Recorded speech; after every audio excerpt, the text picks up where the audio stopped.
Welcome to Unhinged Magi! Here we are. We're back. We're in the chairs. And you know what position that means? It's poop time. Yeah. Bye, guys. No, we're talking about a subject that's got a lot of poop in it. Yeah, I know. It's also got a lot of flesh, a little bit of blood. Yep. Poop. Yep. Oh, this video start. This is rough, man. If anyone's like moms watching this, they're gonna be like, "Who are these people?" That's like, right. You watch this channel? We're both doctors.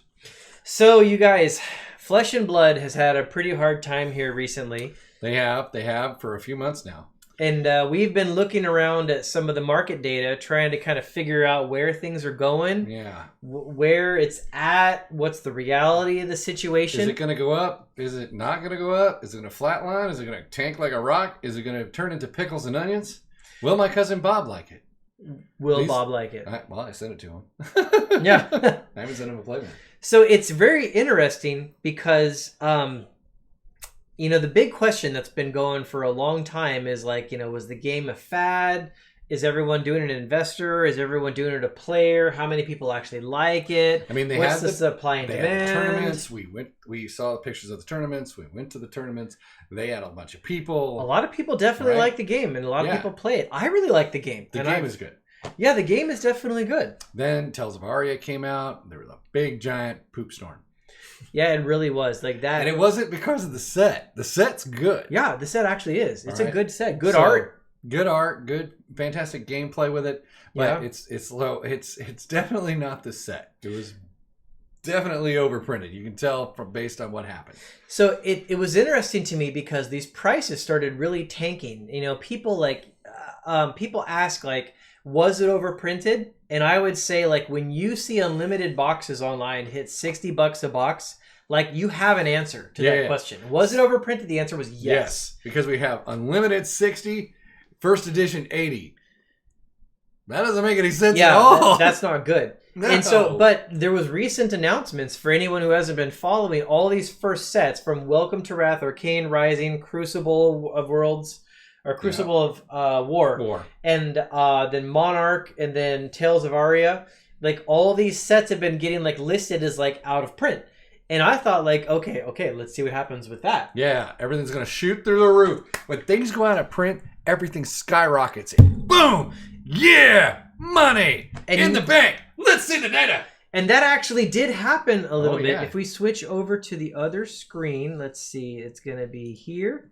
And then if I go here, we were just looking at some data. This was for Arcane Rising booster boxes for Unlimited Edition. Yeah. And let's see, if you go back 6 months, you can see right about the time when the out-of-print announcement was made. I mean, these boxes were going pretty cheap, and then they shot way up. But then they started, like, falling again. And you have some similar things going on. Let's open up another window here, and let's look at, like, Crucible, because this really surprised me as well. Yeah. Give me a sec here, guys. 1,000. Okay, well, a little bit more than just that. There's first edition. There's unlimited edition. Here we go.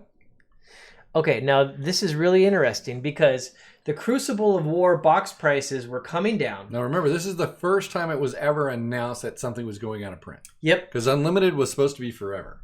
And so you can see right here what the market price was. It was coming down, so $74 a box, and then they announced out of print, and then bam, this thing spikes up to $120 a box. But look what happened here. It's back down to like $73 or something for each box of Crucible of War Unlimited. Yep, that's a crazy maneuver because it's out of print. That one surprises me, though, because that was only being sold for Unlimited for 3 months. 3 months. So there can't be a very big supply. No. But like the price came all the way down again. Yep. So you guys in financial world, that's called price discovery. When buyers and sellers meet and eventually haggle and a price comes down, and it came all the way back down to where it was, which basically tells me there was more supply of it out there than the buyers were willing to pay. Right. It's called supply and demand curves. And so I'm really surprised at all of this because like all these unlimited box prices have fallen a lot more, even being out of print. Yep. With people that do like the game and do play the game. They do play the game. They do like the game. I get emails on it. Please bring us more Flesh and Blood content all the time. Please open more boxes of it. But here, pull up in the sales history for Crucible. Okay, we'll go back to it. So yeah, we're coming back here and we're going to look at the sales history. Yeah, here we go. We're here. So we can see, okay, starting down here, you go from like it starts 4th, January 4th, bunch of January 5th to the 7th. I mean, they're selling. Even today, they've sold what? Well, actually, they had a good sale day today. They sold 10. Yeah, it looks $65 a box. Look at that. That's really cheap. Someone just put it up there and bang. But those were sniped. It seems to be $76 or $76.99.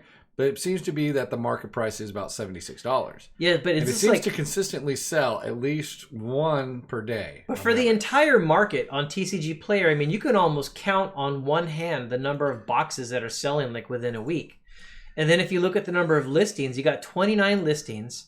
And when you look at the listings, this one listing has 10, this has 8, this has 11, this has 6.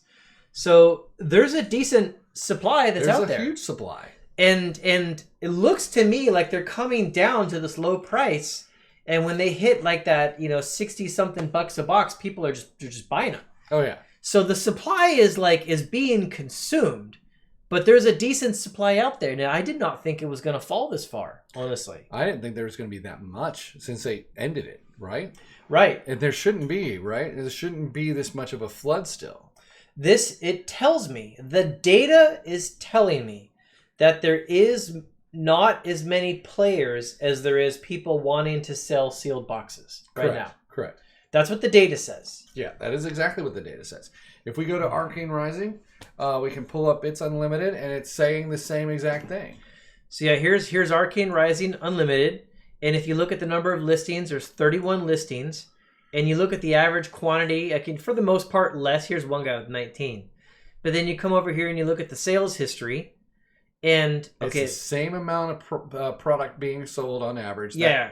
Other Crucible with the 8, I don't know what that came from. Probably someone was filling up their store.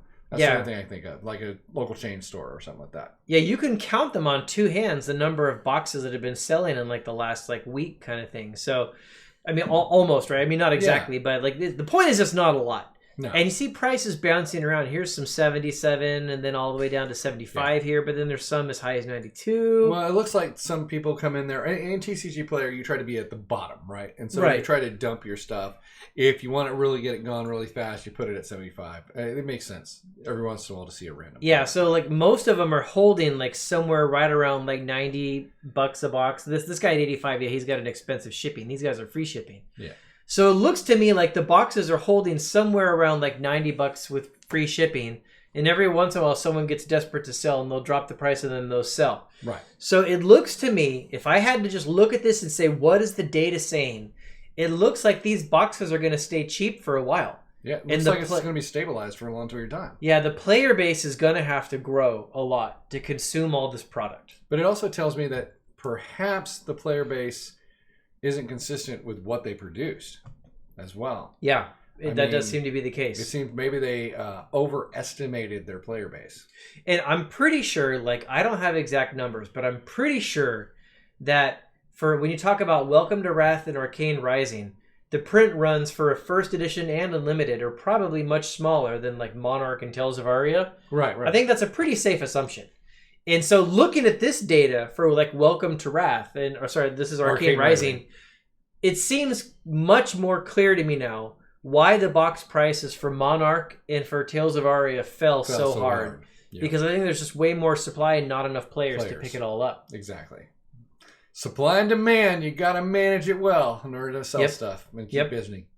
But see, what's interesting though is it is a good game. And people, people 100%. Are playing it. Oh yeah. And when you show it to people, they like it. Yep. So, I think the biggest bullish factor, and we were saying this, honestly, we were giving people this advice all the way at the beginning. We kept on saying, is the game good? Look at what the players are doing is what we kept saying. And I still think that's exactly the case here. You got to watch the number of people playing, and are more and more people playing it all the time. And if that's the case, I do think that it is good to buy these sealed boxes cheap, honestly. Yes. But if the player base is not growing, if it's staying the same or maybe shrinking, well, that's bearish. Yeah, but I don't know if it's shrinking or not because I don't have a way to tell if the game is shrinking or growing. The only thing I can really look at is sales. This is actually steady sales. It is steady sales. You know? And I can also tell you, when I went and I bought singles a little while ago, it was hard to get the missing singles that I needed to finish out, like my Welcome to Wrath, Arcane Rising, Crucible.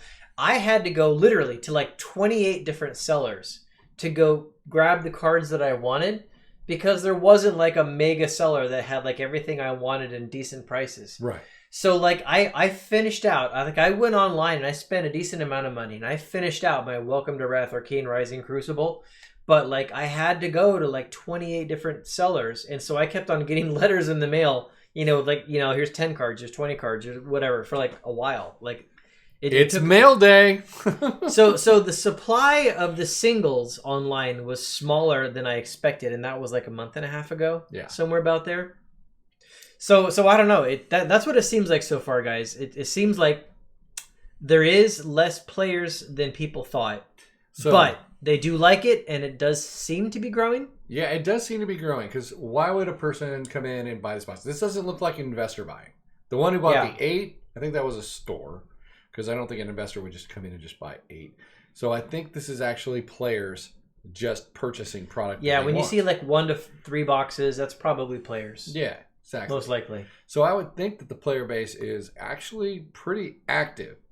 So if you're selling 1 or 2 boxes a day, even if it's just 1 or 2 boxes a day, that still shows significant growth, because they want to buy something.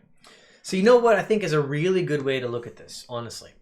If you're going to talk about, buying a Monopoly set, and then you and your family are going to play with that Monopoly set for years and years to come because it's a good game and you just like the game, I think honestly that's the way to look at Flesh and Blood at this exact second.